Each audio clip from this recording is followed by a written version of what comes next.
Good morning, Cincinnati, and welcome into another episode of the Bearcat Brunch, brought to you by Royal Links Golf Tours. Have you always wanted to play golf at St. Andrews? Have you ever enjoyed that perfect pint of Guinness in Ireland? Do you dream of playing golf at famed Ballybunion? Royal Links Golf Tours is a golf tour specialist, offering unforgettable golf experiences to Scotland, England, Ireland, and Wales. Their custom itineraries and more than golf trips. They are immersive, cultural, and country experiences that will surprise and delight you, both on and off the course. Royal Links Golf Tours is owned by former Bearcat quarterback Hayden Moore and his partner and UC alum Jeff Bartholomew. If you'd like to play St. Andrews or have that perfect pint in Ireland, visit their website at royallinksgolftours.com or call them directly at 770-331-1525. And with that, we are off. Thank you for everyone for joining this morning as my esteemed co-host jumps in, ready to roll to talk about another Bearcats win, 28-24, 30 in a row at home not over them, but over the South Florida Bulls. Good morning, Jeff. How are you doing? I'm doing well. I sent Aaron a message last night and told him that I would almost rather send you a link to my son's fourth grade huddle stream so that we could recap that instead. Was it that exciting? Yeah. Oh, their game was amazing. They beat the number 2 team in the league. They're finally starting to come together, And my kid had a good game, so. Hey, that's the important thing. Oh, Who cares absolutely. about the team? Did the kid have a good game? Yeah. So. But as we do, off the top of the show every week, biggest takeaway from the Bearcats' most recent win to move to 5-1. Charles McClellan's still a dude, is a dude, probably will always be a dude, and even when we have kind of an uninspired game elsewhere, we're still going to win. And I'll get into it, especially offensively, because I did not expect to find what I found. I think I know what you're talking about. It's a very just weird game. The whole thing just was odd, and Chuck stole the show. From just a pure nuts and bolts UC winning perspective. Dude was awesome. 179 yards, 2 touchdowns, long run of 35 for a touchdown. Broke that dude's ankle, set him up beautifully.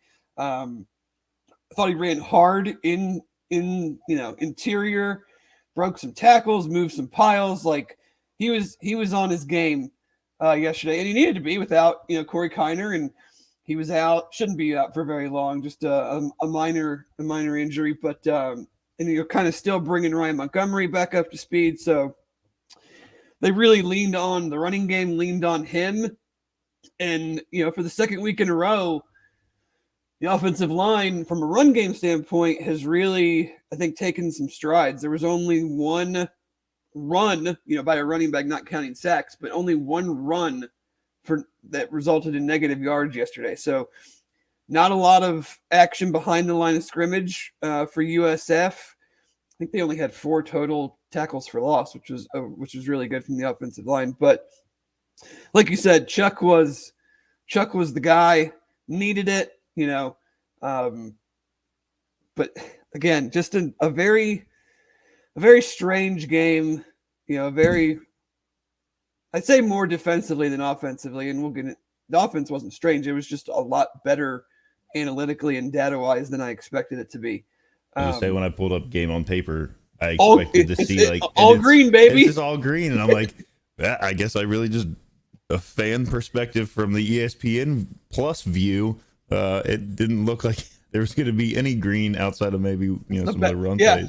Best offensive game from that standpoint outside of, I imagine, Kennesaw that they've had this year. So we'll figure that out. But good morning, John. Thank you for joining the live feed. Thank you for everybody that jumps in. But I think my biggest takeaway was just, one, that it was felt like an odd game, and 2, I want to give a lot of credit to USF. They had a great game plan coming out. Their opening drive was really, really good from a mixture of running the ball, the quarterback run.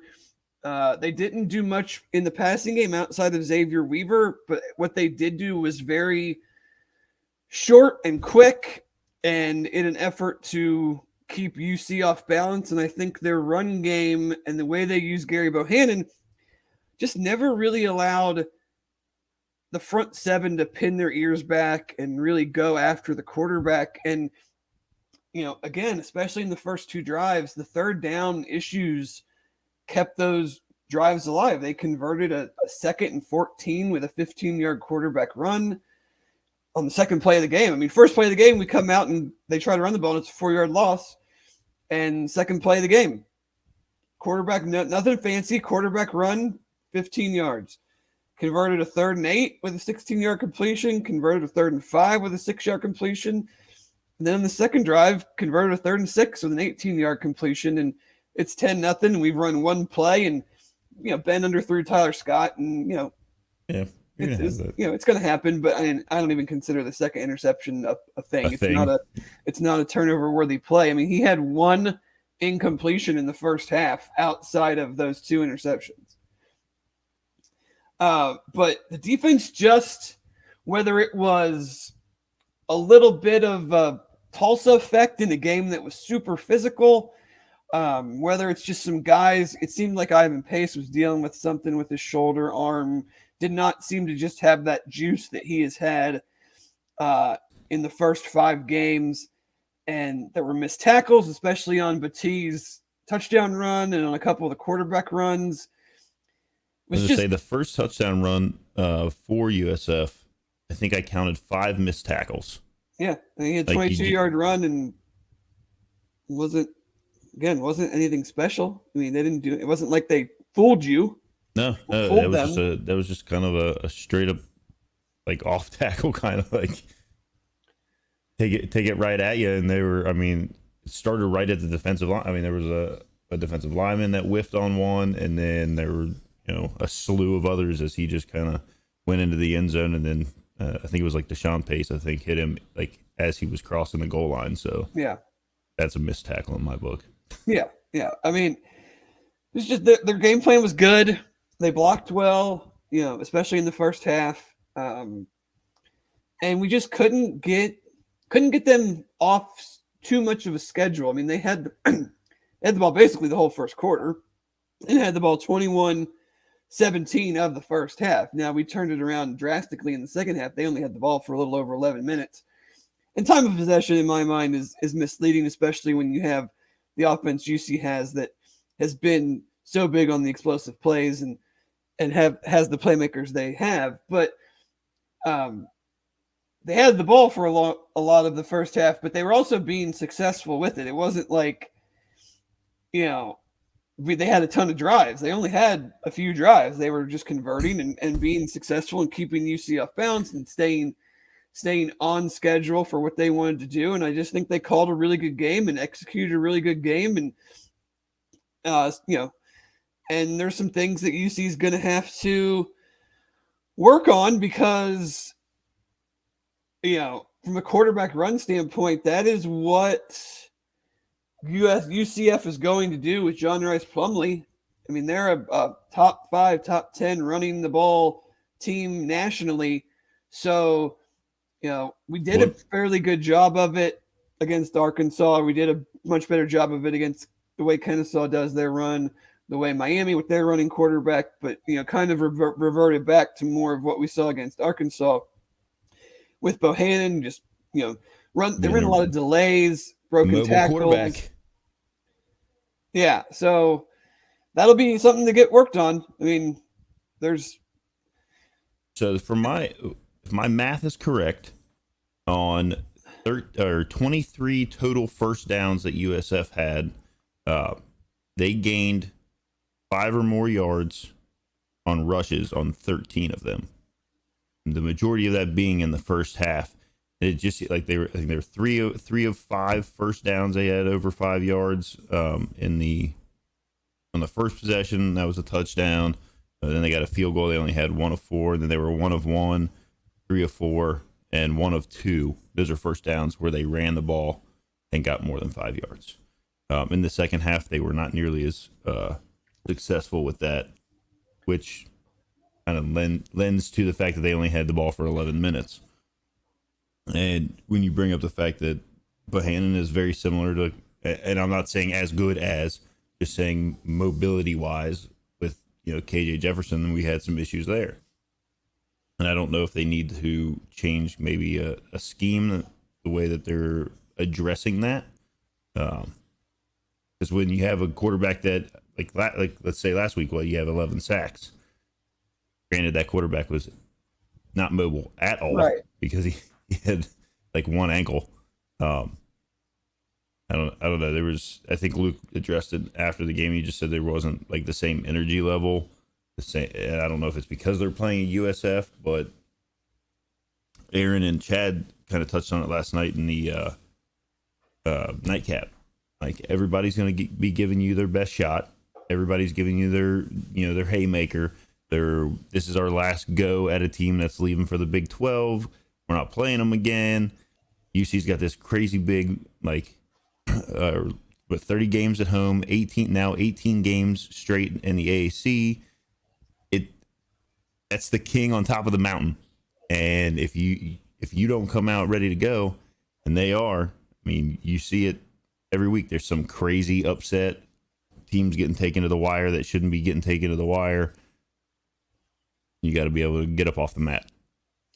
Yeah, you're never gonna, unless you're the elite of the elite, it's just very hard to sustain a level of play week in and week out, regardless of the opponent, that I think a lot of people expect. And I fully expected a better performance than yesterday. But I also expected, part of me expected too, like, USF got worked last week against ECU.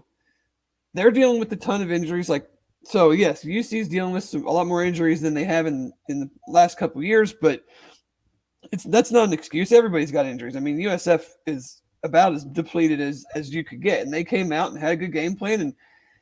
And I just think that I don't think it's a scheme issue defensively stopping the run, because I mean, through 6 games or through 5 games, they were third in the country in rushing yards allowed. Now, part of that is because of the sacks, but I mean, nobody's really, outside of the Arkansas game,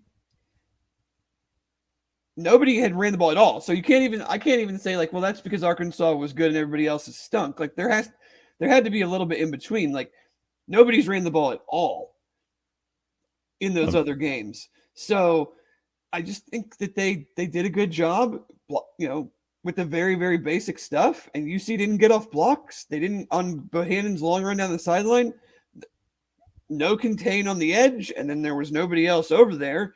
I don't know if that was just part of the scheme, because they moved 2 tight ends. They were in 12. They moved the 2 tight ends to the right side of the formation, and then he ran to the left. So there's really only the end there. But it's just, it seemed like pretty basic stuff to get cleaned up, because John asked, should we be worried about teams trying to kill us on the run going forward, or do we see this as an aberration? I'm just kind of going to play it down the middle. I'm not going to be worried. I'm not super worried about teams killing them with the run, but I'm also don't really think it's an aberration. I just think, if you don't get things fixed, especially with the quarterback aspect of it, UCF is going to exploit that. SMU's not. We know what they are offensively. They're not going to do that. Navy had a hell of a game yesterday running their stuff. Obviously, UC will be in a totally different defense for that. So it's not really apples to apples. But I just think it was a good game by the opponent, and UC didn't look like they were, fully engaged, and made some mistakes, whether it was missed tackles, run fits, gap integrity, all the cliches that, you use to try to sound smart, when talking about football. But, I think sometimes you don't have to dig too much deeper than the other team had a good scheme and executed it, and we didn't counter it. I don't know if I really need to try to be more than that. Yeah, I couldn't. I I tried to rewatch it, and I couldn't bring myself to do it. Yeah, I think I'm And pretty much out on the rewatches uh, for the rest of like the year. outside of if there's like something, I went back and looked at a few things, and that was purely so that I didn't misspeak. Right. But I could. I mean, it was one of those games. Like I was texting with my brother-in-laws, and I'm like, it just kind of seems a little bit like they're uninterested. And I know people are like, oh, you always got to, they're always up for it. Well, they weren't. And Luke, like I said, Luke touched on it. He said they didn't have the passion and energy that he would like them to see, or that we have had in the past, like the last few games. And that he was worried about a 1-4 team coming in. Like, he always worries about that. And that's straight from Luke. So it's a homecoming game. I don't know if they were all out kind of hanging out the night before. Like, Oh yeah, I'm sure they were out, partying with the with everybody. You get all these people in. It is what it is. It's another one of those games. Like, you just kind of, you don't say you're gonna grab the keys and get out of Nippert, but no, it's just like weird. You look at it, and I'm trying so Xavier Weaver had a good game, and we talked about him coming in, that he was a threat, but like Jimmy Horn Jr. had like almost 200 yards receiving last week. He touched the ball 3 times. He had 1 catch on a pop pass for 2 yards, and then ran the ball twice. So he had three touches for 12 total yards. I mean, he did nothing, which was, I would have been like, there's no way they can be in this game if Jimmy Horn Jr. does that. Brian Battie had 9 carries for 48 yards and a touchdown in the first quarter, and had 18 carries for 34 yards the rest of the game.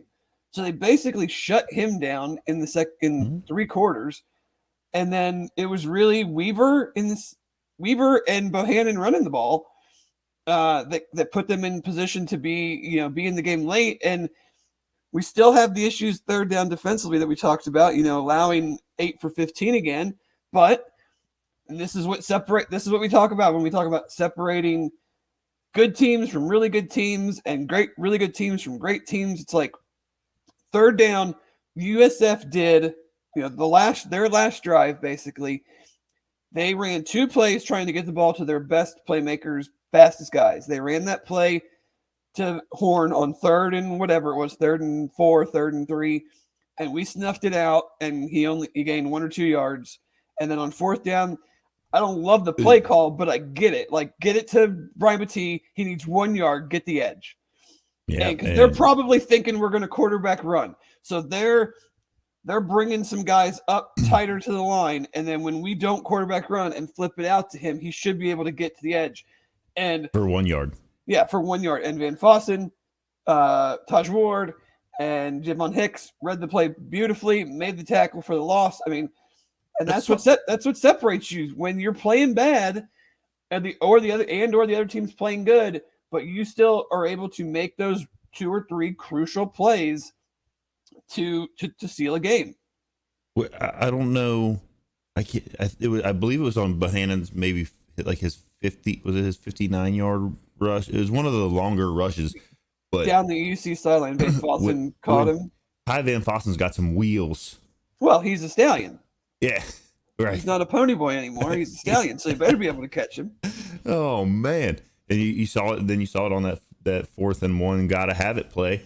Did you see his press conference where he mentioned that the neck roll throws people off and people thinks don't he's slower than he is? Yeah. Oh man! I'm telling you, I need the neck roll, but now I need the Bosworth headband too. Oh, I think he needs to throw it back. I think he could fully pull that off. He could absolutely pull off the crazy headband like Bosworth. Yeah, like the old school Adidas headband. And you just tie it in the back, and yeah, cut his hair into a mullet. But he had 16 tackles. Will Huber had a big game too. 8 tackles, 2.5 tackles for loss. But I mean, like 8 tackles for loss, which is, it's not like a bad number, but it's below their average. No sacks, no turnovers. Didn't seem like to me, didn't seem like they got very many hits on Bohannon. And yes, they were doing a lot of slow stuff, or not a lot of slow stuff, a lot of quick stuff, and didn't, that's in their offense. They're not like a true drop back type throwing offense, but didn't seem like they got a lot of pressure. Didn't seem like they got very many hits on him. Like he wasn't worried. He wasn't hurried. In very many of his throws. I don't remember any. Did he have any throwaways? I mean, that's been a staple of late. Is like, I don't think there were any none that I can recall. I mean, I didn't go back to like again. Credit to them. It is. I've said it. I think I've said it before. It is a massive pet peeve of mine when when it's just automatically like, oh, we didn't play good, like whether it's in a win or a loss. Like, no, I'm going to credit them. Like they had a good game plan. They blocked well. They executed what they were trying to do, and they were in it to the end. And did UC do a lot of things that helped keep the game close? Sure, but so did USF, and they deserve a lot of credit for the way they played. Coming in here, tons of injuries, off of a bad week. Like, big credit to the way they played. Offensively, so should we get into the ridiculousness that are these offensive stats? Yeah. Yes. Okay, yes. So expected points per play, 86th percentile. Success rate, here you go. The one that was the bugaboo against Arkansas, down in like the 20-something percentile. Right. 99 percentile success rate. These are all bright green. Yes. Yards per play, again, over 7.1, 78th percentile. EPA, drop back, and rush, both over 77%. Yards per drop back, 72%. Like, I don't get it. They had one 3 and out. Obviously, the turnover, 2 turnovers, the not getting it on fourth and 1 in scoring range, shoulda, coulda. I'm always a go for it guy. Like, yep. So I will never be like, oh, we should have, very rarely will I ever be like, we should have attempted a field goal. I'm always a go for it guy. So that doesn't bother me. But, I get 2 for 7 on third down, not getting the 4th and 1. And somehow like the numbers are ridiculous. And I'm not sure how, like, I'm not smart enough to tell you how they come up with them, or, what truly goes into it. It didn't feel that way watching the game, that's for sure. Well, and then if you look, I mean, I'm sorry to cut you off. I guess I take that back. It did kind of feel like they were, it was just, they were not really stopped very often, but, it just, when watching the play-by-play, it's like, yeah, this makes sense. But then you're like 28 points and, okay, now try to make sense of it. I guess it's because the defense didn't get any turnovers. We didn't get any like truly short fields. We didn't get off the field on third down. So like the opportunities weren't there, but the minimal opportunities they had, they were pretty successful at.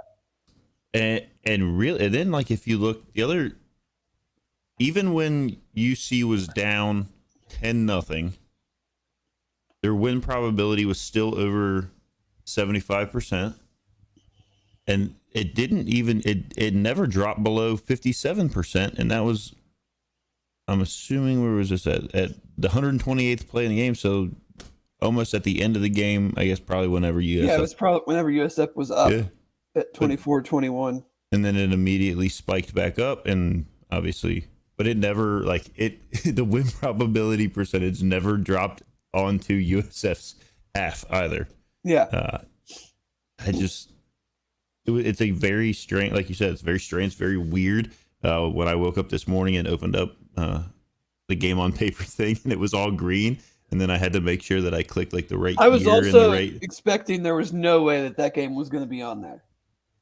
Oh, I was like, there's no chance they have the play-by-play for this on ESPN.com. Right. It was only shown just on ESPN Plus, so why would ESPN.com? Because whatever. But I'm glad that it was though. Like when you look at that, and then the way we talk about like, hey, USF did some good things, and like, I mean, they're in the light green on a lot of their stuff, which I think was more expected, because there was like, we didn't play a great game on defense. But yeah, I mean, like, that's the great thing about something like Game on Paper is without that, we come on here and I think we're talking about the offense in a totally different way. And granted, this is not everything. This is not the end all be all, but I think it just helps color in the lines a little bit and helps fans to take a bigger, broader picture of what they saw. Because when you're watching the game, especially if you're at the game, it's just a different, you're watching it, but how are you watching it? And this helps you kind of, take a bigger view of how things went. Maybe keep some folks from climbing up onto the ledge and sure. I mean, I think you're going to get I think that's going to happen anytime you're playing a team that is not good and you're a 28-point underdog or favorite and you have a game like that. I understand that. Like, but this is also a team that went in there and played Florida to the brink. Yeah, I'm not saying Florida's the greatest team in the world, but no, I mean they have offensive talent. Like Gary Bohannon is a fairly limited passer, but I mean he led Baylor to the Big 12 championship game. Brian Battie is a good running back. Jimmy Horn and Xavier Weaver are really nice wide receivers who I would love to have at UC. Like they have offensive talent. Their issue has been defense. Yep. And we didn't put up the points because I'm not sure we had the opportunities. You really only have one. I'm not going to count the interception at the end of the half. That's not really a scoring opportunity. Right. So you have an interception on your first drive. You punt 3 times and you go for it on 4th down and don't get it. So that's 5 other true scoring opportunities that they could have had. And if we're going off of most of the season, they're probably scoring touchdowns on at least 2 of those 5 drives. Yeah. And they just didn't do it this year. Or this game. So, it's just, and that's where you see the imbalance and why the game was closer than it was. I thought when Tyler Scott went out, you could tell it shifted how USF was playing. They were not really worried about getting the ball thrown over their head as much. Yeah. And I thought I'm sure it changed a little bit of our play calling too. You just have different receivers. I thought Jaden Thompson had a really good game. 3 catches on 3 targets. Silly move on his touchdown. Like that. Say, put those 3 defenders. He put them in a blender, put them on ice skates, broke their ankles, whatever you want to say. He did it all, and it was like it was like a shot out of a cannon after he broke the last guy's ankles, and it was all she wrote. But I would have thought maybe that this was the game. Like once Tyler Scott went out, I would have thought maybe this was the game where they could have really leaned on like Lenny Taylor and Josh Wiley a little more. I'm still kind of waiting on that. I get text messages and like DMs and stuff all the time. Like, what do you think about this? Why aren't they using it? I'm like, well, for one, I don't sit in offensive meetings, so like I don't know. I would like to see them use more, but not always. I thought it was a run heavy. It was a run heavy game, and it worked. And they threw the ball. They threw the ball well. I mean, they had six incompletions, 2 of which were interceptions, and 1 was an interception that doesn't count. I mean, it counts in the stats, but it was just kind of throwaway into the half. Hail Mary. Trey Tucker was targeted 9 times, had 7 catches. We talked about Jaden. Wiley was targeted 4 times, had 2. Martiner was targeted 3 times, had 2 and a touchdown. Ryan Montgomery had a catch on a really good screen call. Aaron's guy, Blue Smith. Blue had a catch. Was 1 for 1. And then you had Tyler Scott was targeted once and didn't come up with it, and Chris Scott was targeted once. Like, there just wasn't, like we said, there wasn't a lot of drives. There weren't a lot of plays. They only ran like low 60 scrimmage snaps, which is, I mean, that's a really fairly low amount for a college football game that doesn't include Iowa, Illinois. Well, Iowa somehow found out how to punt like 3 times on the same thing. So it was just it's all, we keep going back to it, but this was just a weird, odd game for UC in a lot of different facets. Chelsea brings up, am I worried about Ben Bryant and his injury. Evan didn't look ready, so that was concerning. I'm not worried just because he was back on the sideline with his hat on. With the ball cap. I think he had a helmet on even maybe at one moment, and then they probably ruled him out and he had a hat on. I'm never going to speculate, especially with whether he had a concussion or not.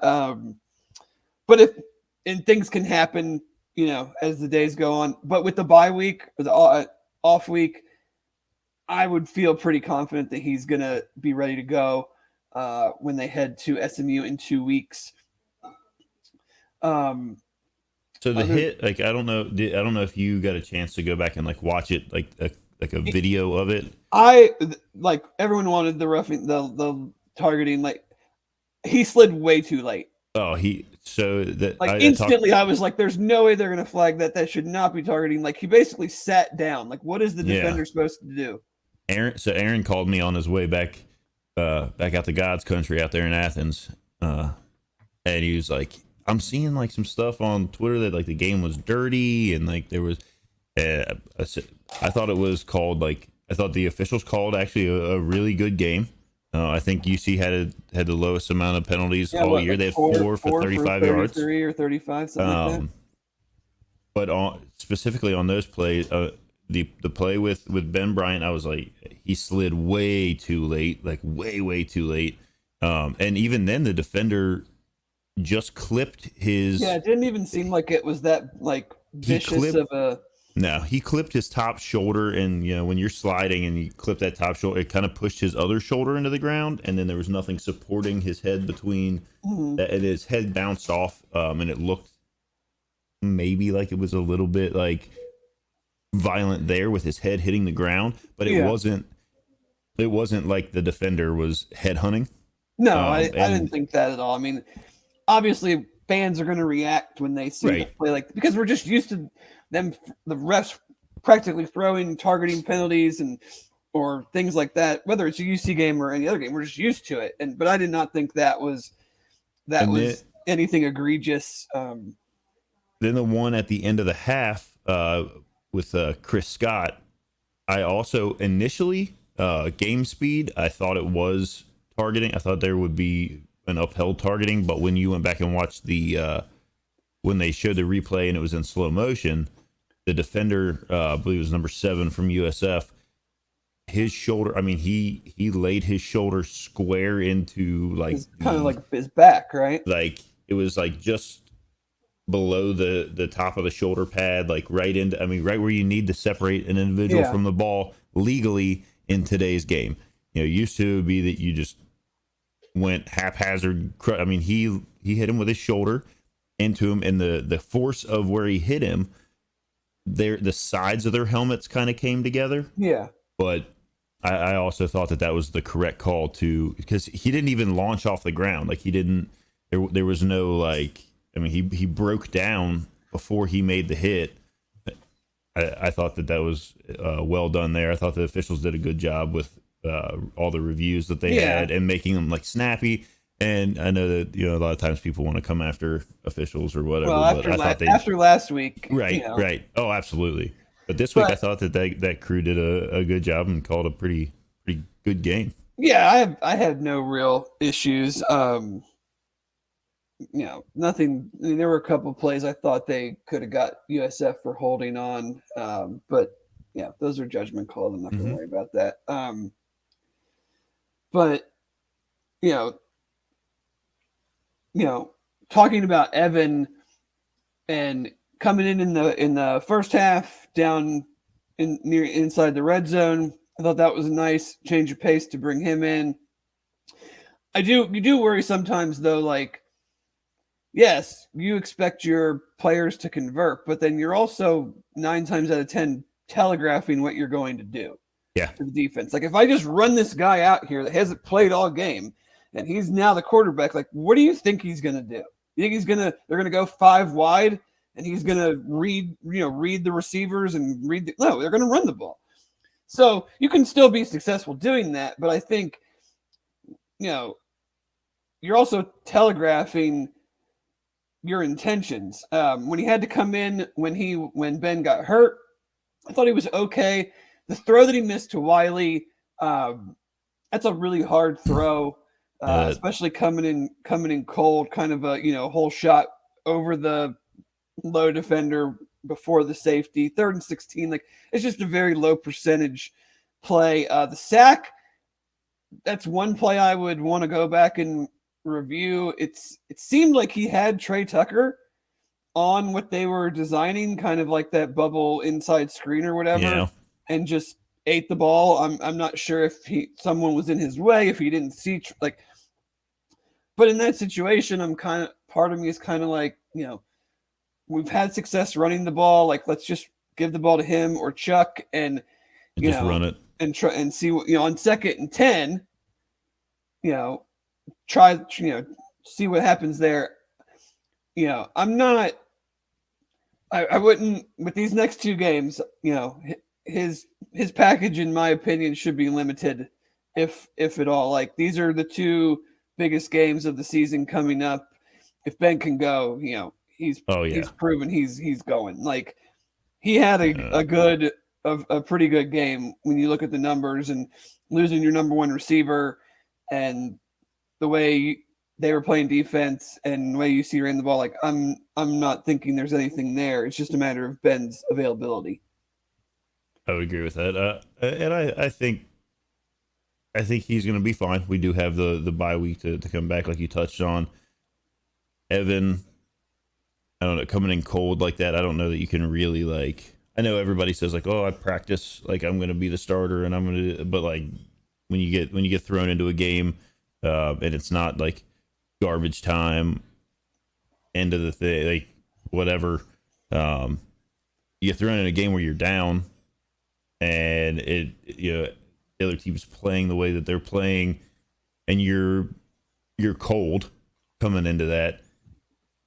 I mean, I don't know that I really take a. I mean, I guess if he light, I guess it's kind of a double standard, because if he lights the scoreboard up there, then you're like, oh yeah, like, why don't we just stick with him forever? But he comes in and he just did what needed to be done. Ran the offense the way it needed to be run to get the win and get out of there, and that's about all you want out of that situation, I think.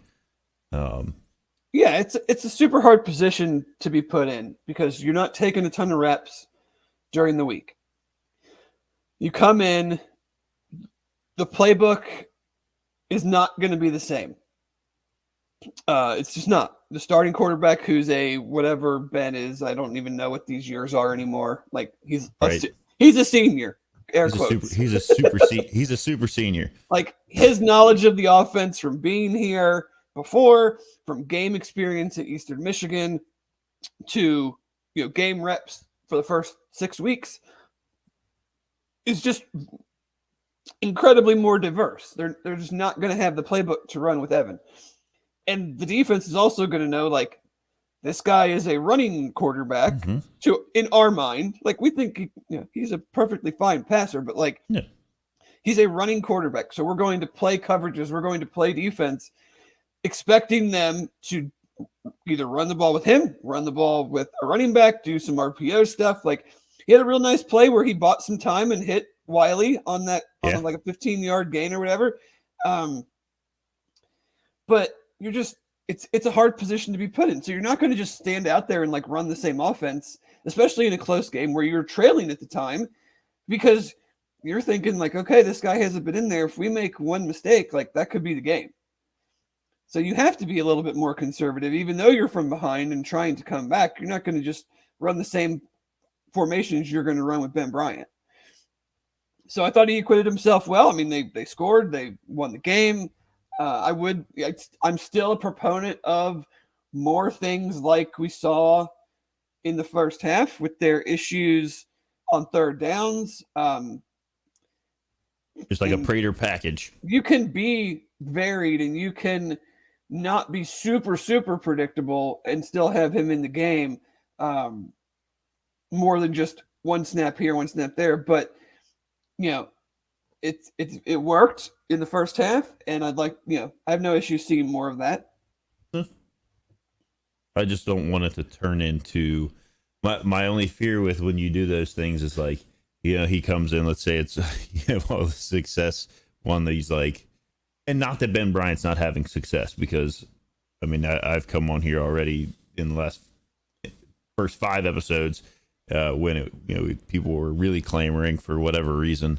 Ben Bryant is the quarterback kind of thing, but like Aaron said that the crowd yesterday was already chanting like "We want Prater," "We want Evan," or like, he said it was loud enough he could hear it up in the, which is crazy to me.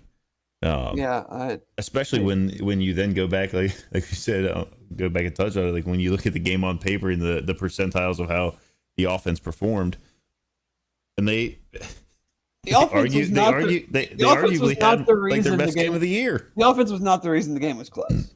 I mean, I don't know what else I can say about that. Like Aaron put in the chat that if you take out the drive at the end of the half where we're trying to score, but I mean you're throwing a Hail Mary.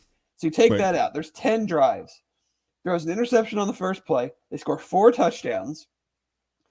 So you're at 40% of touchdown drive rate. That was Chad.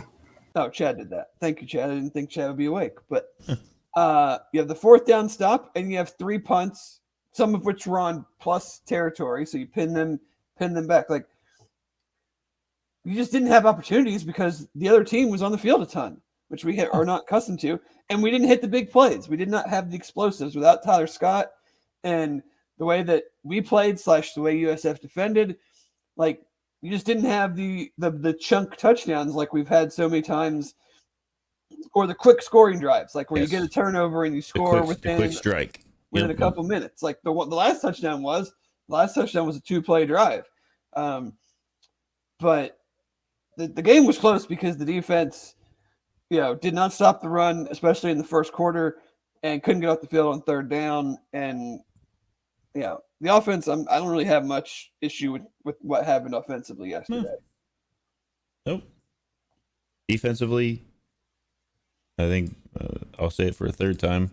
Like Luke said, they're just didn't have the same I don't know. It just not accustomed to seeing like the missed tackles and the lack of pressure and that kind of thing. And obviously, we talked about this before the season started that you don't have a Thorpe Award winner and the best player in UC history on your cornerback spots. Yeah. So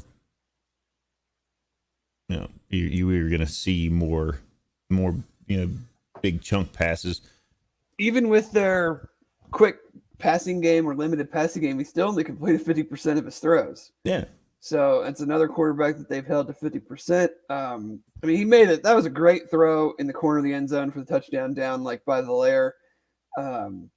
Just a perfect ball, perfect route concept. It's hard for the safety, in that case, Javon Hicks. It's hard for him to get all the way over there.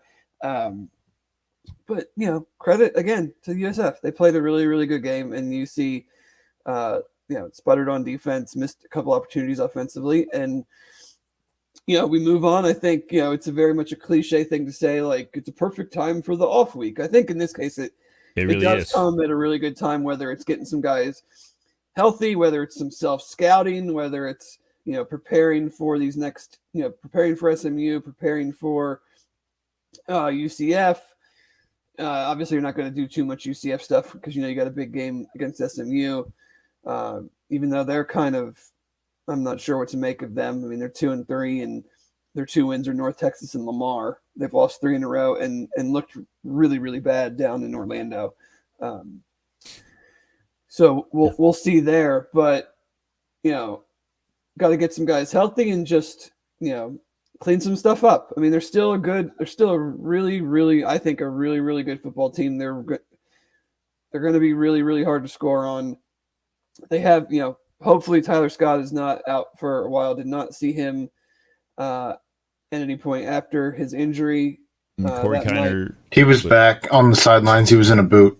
Oh, okay. So, I mean, who knows what that means? That could be. It was on his right foot, but we'll see what the extent of that injury is. That could be precautionary. That could be anything at this point. I mean, so I'm not going to speculate on that. I think Kiner wasn't in at all because he had some hand from Cuddy sustained a couple weeks ago. So then hopefully he should be back after. Yeah, I would think with 2 more weeks he should be close. I would, hopefully Shimon Mateer's close. Hopefully Will Pauling is getting close.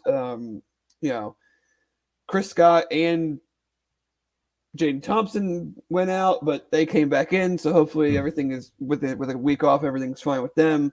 Hopefully Ben Bryant is. Yeah, the same I thing. think we would think that he is just from seeing him. I mean, he was out. I think kind of he was out there. He had the ball cap on, talking to Evan.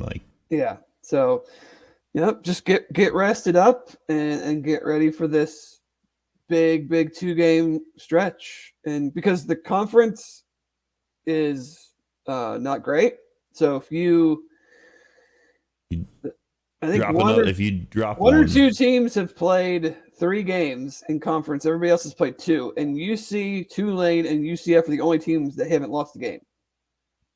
So we're barely into conference play, and everybody else has at least already lost once. And then, so you can virtually eliminate SMU with a win Saturday, and then you see the UCF game. They haven't lost. They still play Tulane. We play Tulane. So it kind of the way that it's working out right as of now. Who knows?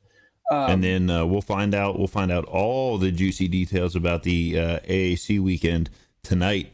On the Bearcats Journal nightcap. They get to talk about the big Memphis Houston game.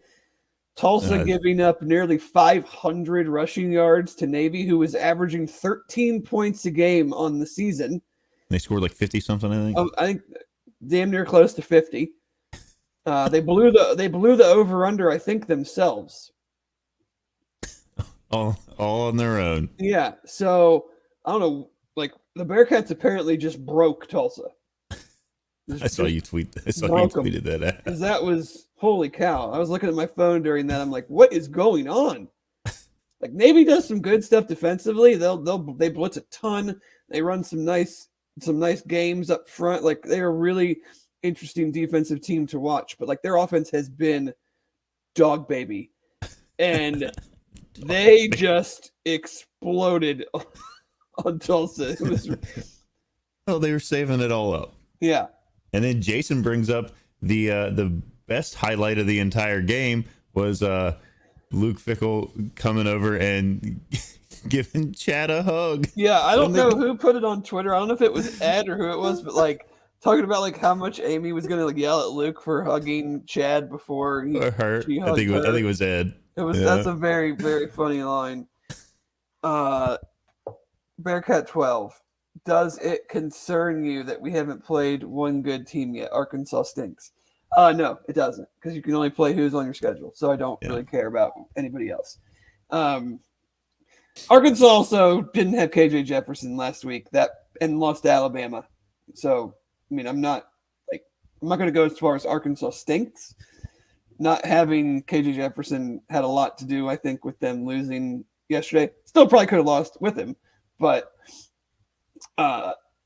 he's a vitally important part of what they're doing. And then they were with Alabama for like 3 quarters, and then they weren't. So we would stink. Punk says we would stink if we played Alabama right now too. Everybody, I mean, somehow everyone except Texas A&M the last 2 years has troubles with the 9-time whatever national champs of recent, feels like the last decade. But I guess kind of to that question, I try to look at things at the macro, like in the big picture, because I think if you drill down too much, you'll find something that annoys you and you'll never be happy. Yeah. Like I tweeted from my personal account today, like my teams are 10-1 this year. I'm having fun. Like we'll start with your other team if you drill down so deep and you focus in on some issue that is annoying you so much or you find so bothersome, you'll never enjoy just winning the damn game or having a good season, because you'll just always be hung up on, we need to do this better, or this guy needs to play more, or why are we calling these plays? Like, look at the schedule, look at the teams every week that are favored big, that just flat out lose. Like, I just don't want to lose. I don't really care. we'll hash it out on here, and we'll talk some more inside football stuff, and we'll have fun with it. But like, I'd rather just talk about it and be like, yeah, well, we still won, and things weren't great, and we still won, and now we move on and we try to win again next week. I mean, when you look at it and in those terms, and like we said earlier, that's 30 straight games at home and 18 in the conference in a row. I mean, that and if you pick up some wins elsewhere here and there, I mean, over the last few years, they've been in games with Georgia. Obviously, the Alabama game, I don't know that they were really. No, they weren't. Whatever, but Alabama was a much better team in that game. And then Arkansas at the beginning of this year, you open up with that. There's a whole Bearcat brunch on that as well. But just enjoying what this is and what was before this. Like, would you rather go back to that where literally like you don't have to drill down to find something that's off and wrong? It's very apparent on the surface. Like, I don't want to go back to that.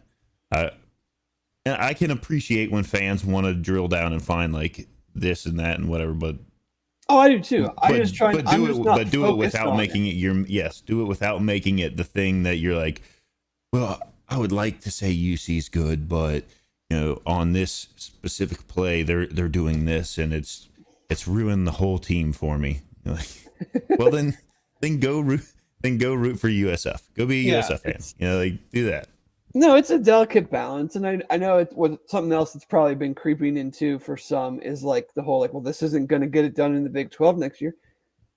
Probably right, but they're not in the Big 12 right now. So why are we worrying about something that is not even a thing?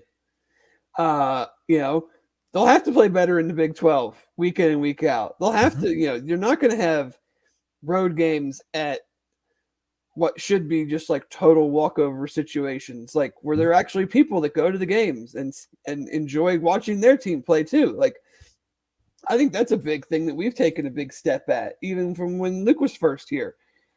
Like, people are excited to come see the Bearcats. Like, this game in the past would not have been sold out, even 2-3 years ago. Even though it was homecoming, even though like any of that, like none of that. Like, I mean, the Navy game is already sold out. Nobody's coming to watch Navy. They're not any good. Nobody's excited to. The ECU game is a little over a month away. It's almost sold out. So if you need tickets for that, you better hurry up. And that's on a Friday night. And all we've heard for how many years is, oh, you can't get people to come to the game on Friday nights because of high school football and all that stuff. Like, well, that game's almost sold out. Yeah. So everything takes time. Everything is a progression. Like, what they're doing now in the AAC against AAC teams, it ain't going to work to the level that we want it to work in the Big 12. But then also you got to give them some credit. They're going to figure it out and recruit better players and develop players and learn, how to go up against those teams versus these teams. And they've been super successful. I mean, Luke's been here 5.5 years, and he's tied for like the winningest coach in school history. I mean, I don't know if that says more about him or the school's history, but the coaches have either gone before they could get to that number or been allowed to stick around for too long. Yeah. But just react how you want to react.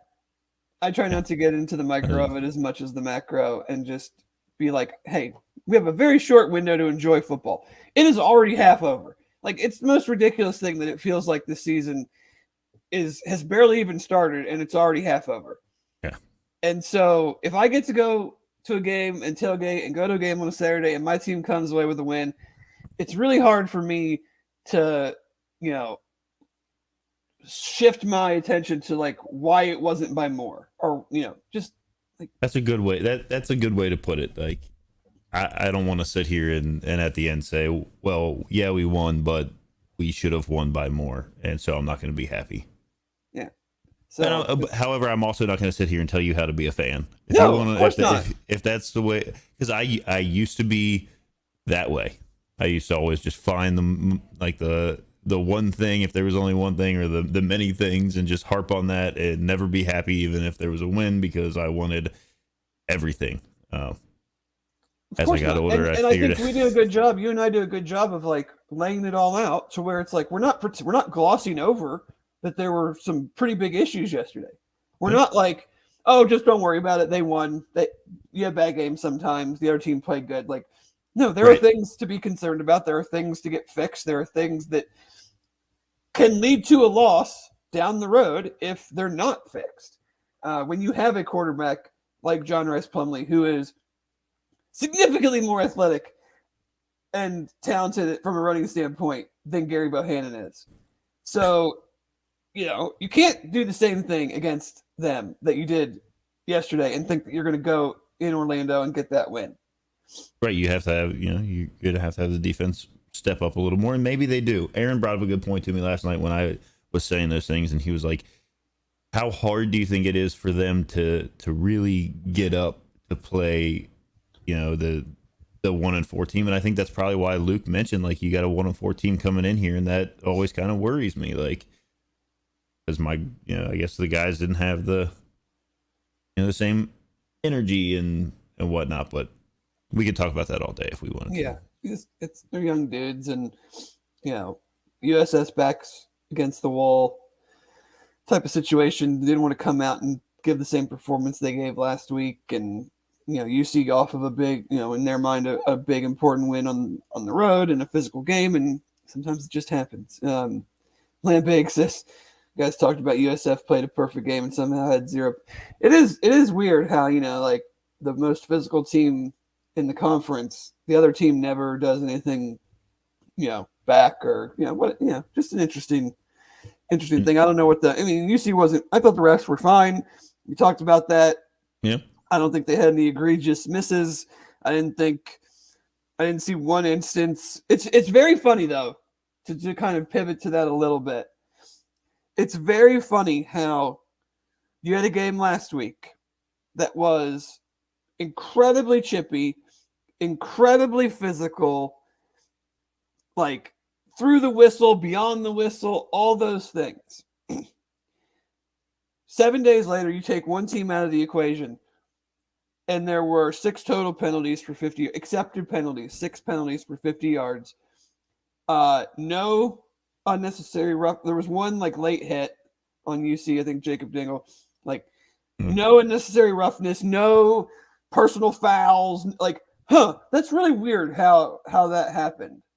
Lambig brought up I wanted to mention that was the only one that I thought could have been addressed by the officials with some laundry. When it was on the Evan Prater sack, as the guy got up off of him, he grabbed him by the face mask and like pushed his helmet back. Pushed him back into the ground. I heard everybody like, booing, so and I didn't see what happened, so I didn't know what happened.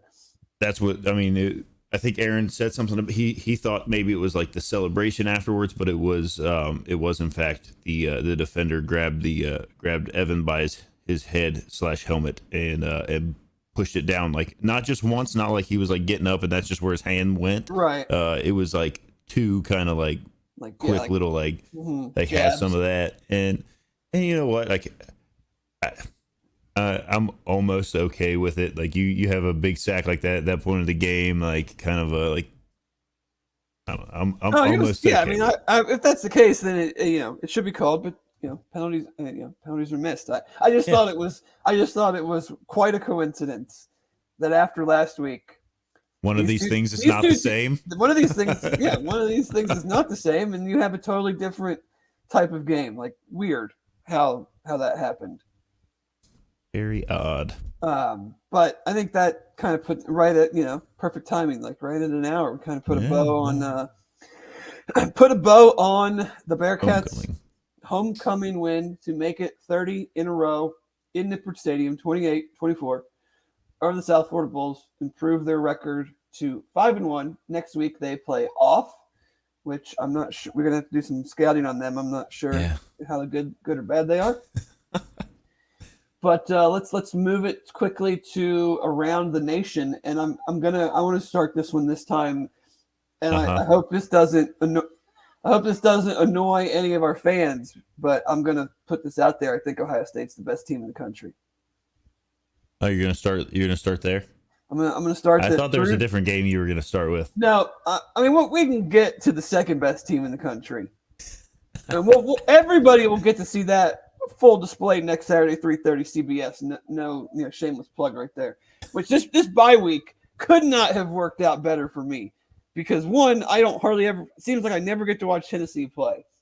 Two, they're playing Bama and like actually look capable of winning the game. And three, the whole slate next week is awesome. So for everybody who just wants to have a nice day of watching football, you get some like Michigan, Penn State at noon. You got Tennessee, Alabama at 3:30. Like, it's a really, really good day all the way down the board. Yeah. But yeah, Ohio State, I mean, they've been doing this without Jackson Smith and Jigba. Mayan Williams didn't play yesterday after having almost 200 yards and 5 touchdowns. They also played Michigan State. Yeah, I know you can only play who's in front of you, but I mean, their offense, man, like, yeah, good luck stopping them. And their defense is doing enough to, hey, if you're they're scoring 50 points a game. CJ Stroud good luck. Was 21 for 26, 361, and 6 touchdowns. In 3 quarters. Henderson had 19 carries, 118 yards, and a touchdown, and Igbuka had 5 receptions and 143 yards and a touchdown. So and Marvin Harrison Jr. had another silly touchdown catch. Yeah. I don't know. I think they're the best team. I think their offense is. I think it's hard to disagree with that. They're the only team. Who are they? Say who they're playing, but like Alabama has now messed around with Arkansas. Why does this stupid ad keep playing on my ESPN page? Keep hitting pause and the ad just keeps starting. I keep hearing these commercials in my head. But Alabama with Bryce Young, Marcus makes the point. If Bryce is back, it'll be a game against his team. 100%. I mean, I would still think Alabama would win. Like, I'm a Tennessee fan. I'm very much prepared to not beat Alabama anytime soon. But they're we actually at Tennessee, though, right? Yeah. They actually have like England? a legit chance, even with Bryce. Like, offensively, Tennessee can go. Like Auburn or Georgia, I mean, got it back going this week, but they had 2 games where they looked, very beatable, very not beatable. Amazing. Mm-hmm. And then Alabama, the Arkansas game, obviously Bryce gets hurt. Then yesterday, Texas A&M is terrible. You're in that game with them. Ohio State just hasn't had any of those situations yet, regardless of who they're playing. Yeah, this is also very true. So that's kind of, I think they're rolling, especially offensively, and if they can get enough from the defense, then that's all they need. I mean, if you roll into that Alabama Texas A&M game real quick, I just want to talk about the very end of it. That's the call you go with on and goal and have to score, and you throw it to the front. You didn't like the throw that wasn't into the end zone? You throw it just like at the half-yard line on the sideline with a quarterback that I guess, I don't know if they had made mention. I was kind of like half watching the game as it was going on, but they made mention, I guess, that he has some issue with his leg, like he can't push off. I don't know what his leg issue is, but his throwing motion is weird as all get out. I think it's because they were saying he couldn't push off his back leg, so his throw is the ball goes to here, super weird, and then it's like this straight arm. I don't know. It was very odd. I mean, I guess it was working enough to have Alabama on the ropes at the end there. Whatever. I don't. It's very odd. They were going to be like the only team to go, like the first team to go back-to-back wins against Alabama, and I don't know how long. Literally, there was an odd handshake between Saban and before the game, and Fisher before the game. Were like when Jimbo's just like looking at him, waiting to see if he'll turn around and like staring at him, and like somebody said it was like he was like Saban's daughter's prom date, waiting to like meet him before the dance. It's just that's a very obviously a weird thing. I don't know, and that kid completed just over 50% of his passes. At I don't know his first Hayes King. Hayes King, yeah. 25 of 46, 253, 2 touchdowns. I didn't realize Bryce Young had gotten hurt and wasn't in the game, so I was very confused whenever I think his name's like Milroe. Yeah, he started the whole game. Bryce hurt his not. I think I've seen two. I don't know if it's his throwing or not. He hurt against Arkansas, and they just didn't play him. I fully expect him to play against Tennessee. I would be pretty surprised, but Well, won't it just mean that much more for your Volunteers to beat them at full strength? no, Jeff, I don't care. We haven't beat them in like a decade. I don't give a shit if they're playing like picking cheerleaders out of the crowd. I just want to win, and no one's like, well, we would put Tennessee fourth in the playoff, but they beat Alabama without Bryce Young, so we can't do like no. Win all your games. I don't care who's playing. Oh man. But it was nice to watch them just go down to Baton Rouge. Their fans were all upset that it was an 11 a.m. start, and and then just stomp the lights out of them right from the beginning. So should hopefully have their best receiver back next week for the game, and then Hendon Hooker's playing great. So they're a similar thing to Ohio State. Like offense is going, defense just has to do enough. Like they're had 5 sacks yesterday. That's kind of where they need to just make big plays defensively just to help the offense out a little bit.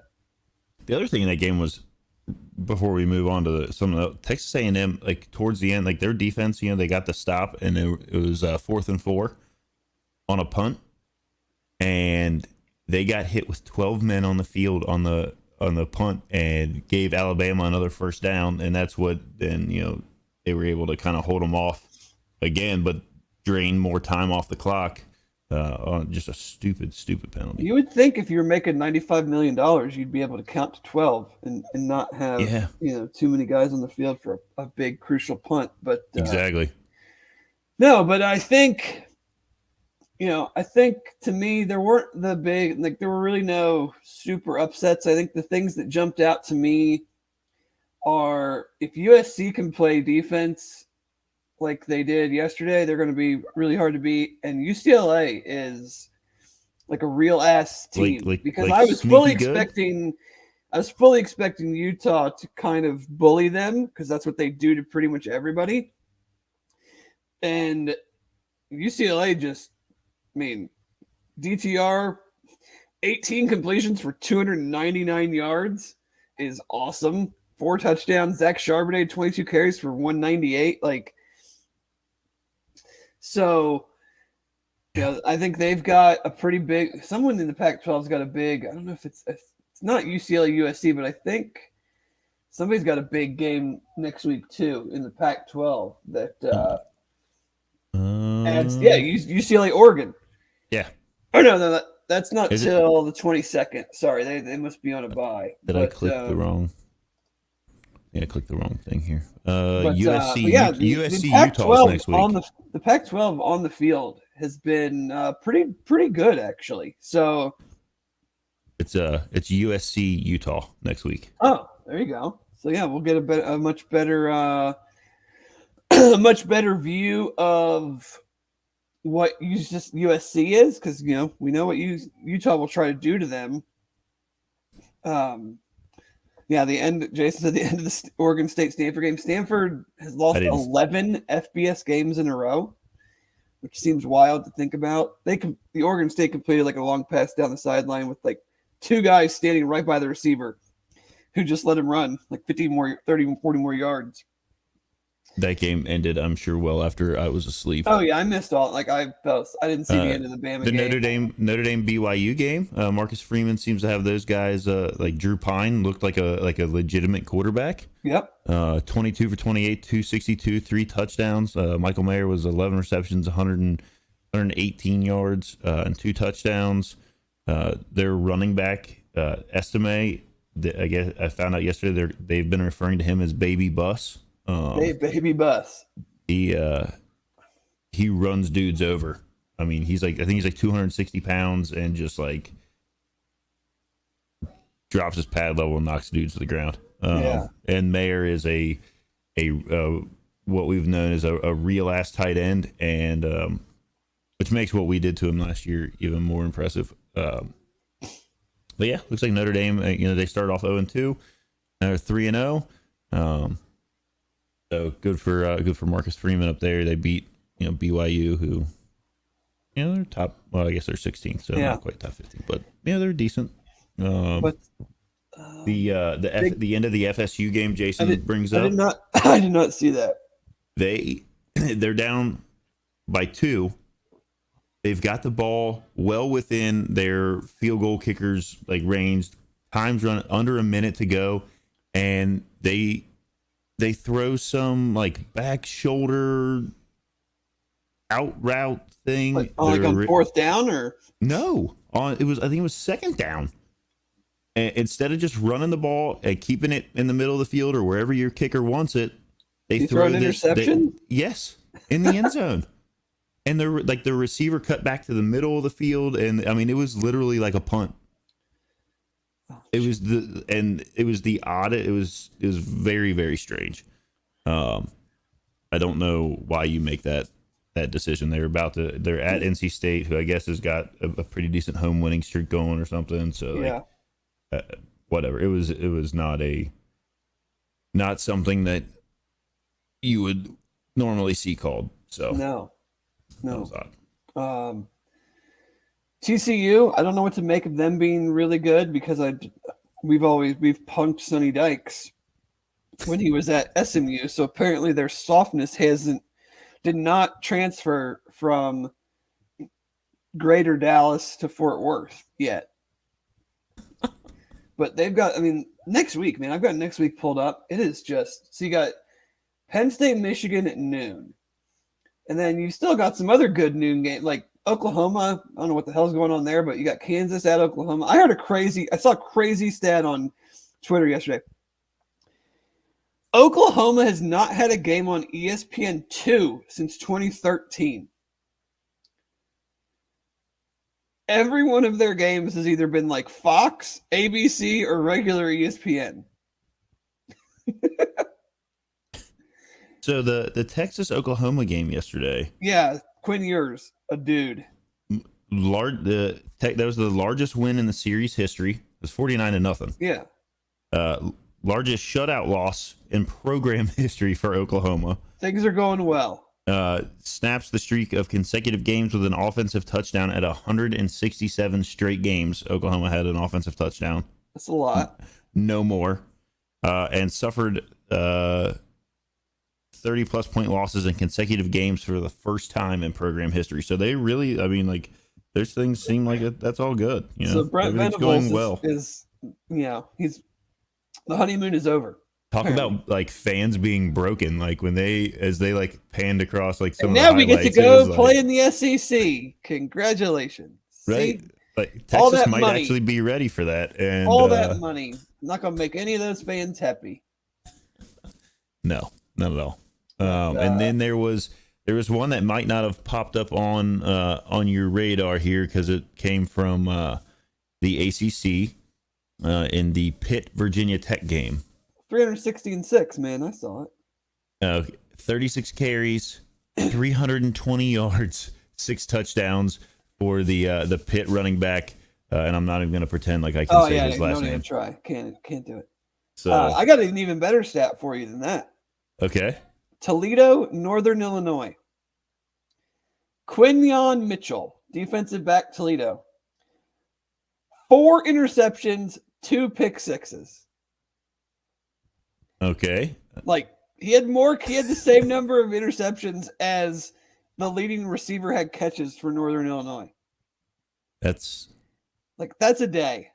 That's also something. That is a day, man. That's get 4 picks and bring 2 of them back. And maybe well, here's another good one.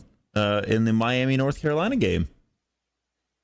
Quarterback for Miami in a losing effort goes 42 of 57 for 496 yards and 3 touchdowns, and they lose 27-24. You only have 3 touchdowns and you throw for almost 500 yards. That's wild. That is. But yeah, next week, man, you got Oklahoma State. So Bama, Tennessee, 3:30. Oklahoma State, TCU, 3:30. Arkansas, BYU, 3:30. Then you go further down. You got Clemson at Florida State, Mississippi State at Kentucky, Kentucky USC. suffered a loss to a really bad South Carolina team Yeah, yesterday. Will Levis didn't play. I don't think Kentucky's that great anyway, but Right. when your starting quarterback doesn't play in a conference game, it's gonna be hard. Like, it's hard Yeah. to beat anybody with a pulse. I do want to touch on this real quick because it's already started to be mentioned nationally. This whole like 12-0 Coastal or 11-1 Cincy. If Coastal does go 12-0 or 13-0 wins their conference and UC goes 12-1, I see no way Coastal could make it over UC because the committee is not the pollsters, and they are looking at data points and they're looking at things like SP Plus. They're looking at things like Sager, and I actually looked at this last week because I was interested in seeing. UC is already ahead of Coastal by anywhere from 40 to 60 spots in these rankings. And we can say the same thing about UC. Like, if they play like they did yesterday, they're not going to win against, say, Central Florida. Well, Coastal is not playing well. And they still have to play App State. They still have to play JMU. They still have to play the conference champ. Like, if they keep playing like they're playing, they're not going to go 12-0. Like, I just cannot see it. Like, they had a hard time beating Louisiana Monroe yesterday. You know, And I mean, Texas State whooped up on App State. I mean, they've got. Yeah. Okay. Yeah. so you know, it's of course it's going to be a talking point going forward, but like, there's half the season left. Like, both teams could easily drop a game. Like, if UC plays like they did yesterday defensively, I don't think they're going to go to Central Florida and win. If Coastal keeps playing like they're playing, I don't think they're going to beat App State and James Madison. Yeah. JMU beat App State, right? Yes. That was that crazy. Yeah. That was a crazy ending. Well, So wrap around to some Bearcats. let's talk about some Bearcats. Bearcats that were in the NFL Alec here. Pierce, Thursday night, 8 for 81. And last week he was 4 for 80. Colts stink, but he's starting to turn it on, so that's good to see. Travis Kelce. So these are all last week plus Alec Pierce gets the benefit of the recap of 2 weeks here. So he's had 12 receptions for 161 yards in the last 2 games. Travis Kelce last week had 9 receptions, 92 yards, and a touchdown. Jason Kelce, we don't often see offensive linemen getting a little love, but he had 0. He gave up 0 sacks and 0 pressures. Sauce Gardner, 3 tackles, 1 pass defense. Derek Forrest, 4 tackles, a pass defense. Brian Cook, 5 tackles and a pass defense. And I believe it was Kobe Bryant that had the forced fumble. Yep. And 6 tackles. You're starting to see like kind of the old traditional quarter poll now that there's 17 games. I guess it's technically not the quarter of the season, but I think it was Daniel Jeremiah from NFL Network kind of did like his recap of the draft picks, like kind of ranking how they've been playing, and Sauce was number 1. Like, he's, you know, Oh yeah, obviously had a very, very good start to his NFL career, and and you know, been just outstanding and everything that anybody thought that he could be, and good to see him, you know, cashing in on that early. Want to give a shout out to Mike Boone too. I mean, he with the Broncos running back situation being an issue, yeah. He stepped up for them, had a nice couple nice runs, a nice screen pass. I think, you know, so he's getting some good run, and will continue to get some good run as you know, Mr. What is his nickname? What is Russell Wilson's dumb nickname? Isn't it dangerous? Mr. Dane, I don't, something Danger idiot, Russ, something weird. Danger Russ. But yeah, as he's been terrible, so maybe they need to give the ball to Mike Boone more.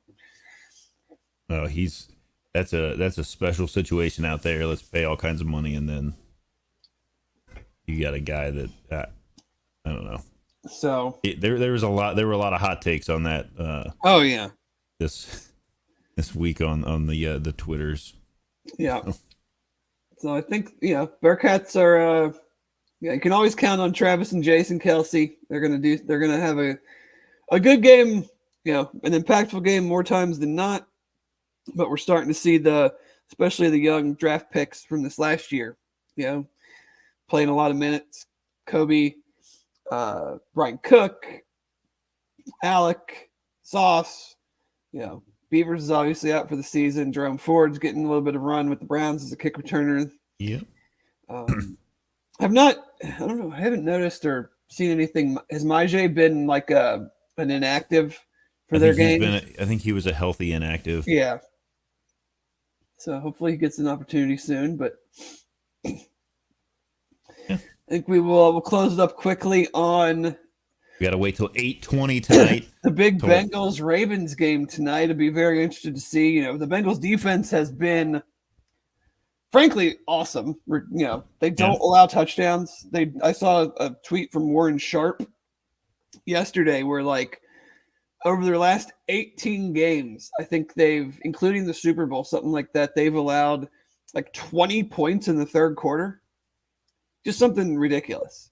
Yeah, they So it's how do you defend Lamar? Rashad Bateman is out, which is a huge loss. Is he? Yep. Oh no. He leads the NFL in yards per catch. I mean, their receiving core is not great to begin with, and without him, it's basically like Mark Andrews and the running game and Lamar.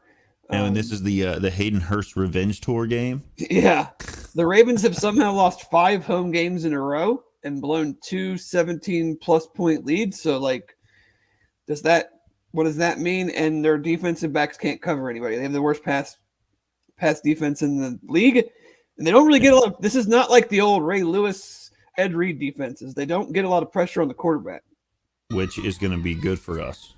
So the offensive line has been much better in a pass blocking sense. We'll see what happens running the ball.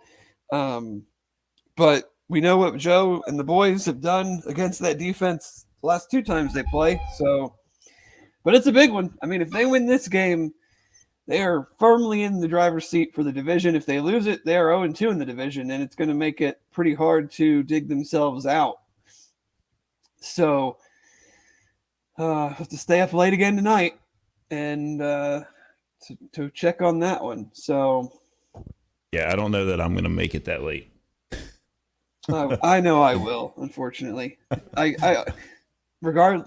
can't not watch. Right. I mean, I'm going to try. I'm going to do my best. Thursday, that I was watching in bed and was like, "This is not working." So I went downstairs, and then the fourth quarter happened. So it was all me. I'll have to sit. I guess if I sit in my chair and don't lean it back, then I'm getting old, Dave. I'm getting old. How old are you? 36. You're not old. I'm 5 years older than you. I get up early, Yeah, me too, man. 5 a.m. today. I mean, look at Aaron. See if Aaron will pop back in here for a second. I don't know if he's still around back there. Look at Aaron. You can tell he's had a rough go at it. I wish I was Aaron. He got to sleep till 9 today, and his fiance, girlfriend, whatever he calls her, made him breakfast casserole. Baby mama. I was up at 5 a.m. I didn't get any of those things. I just got a 3-year-old in my bed at 6 wanting to play. Yeah, I know. Oh, now I've got children that are attempting to play WWE upstairs. Tomorrow's my birthday, so I didn't even get that. Maybe you'll get a cake tomorrow, Dave.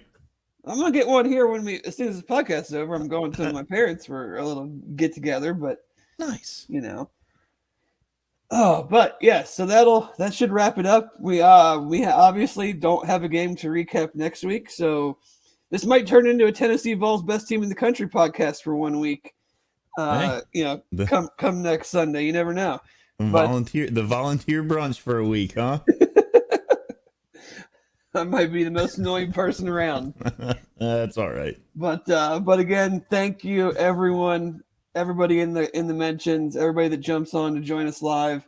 Super appreciate it. Hayden was not able to join us. He was in the airport this morning, heading back, I believe, to Atlanta. So we will try to get him on. Maybe we can make that work next week as we don't have a game to talk about.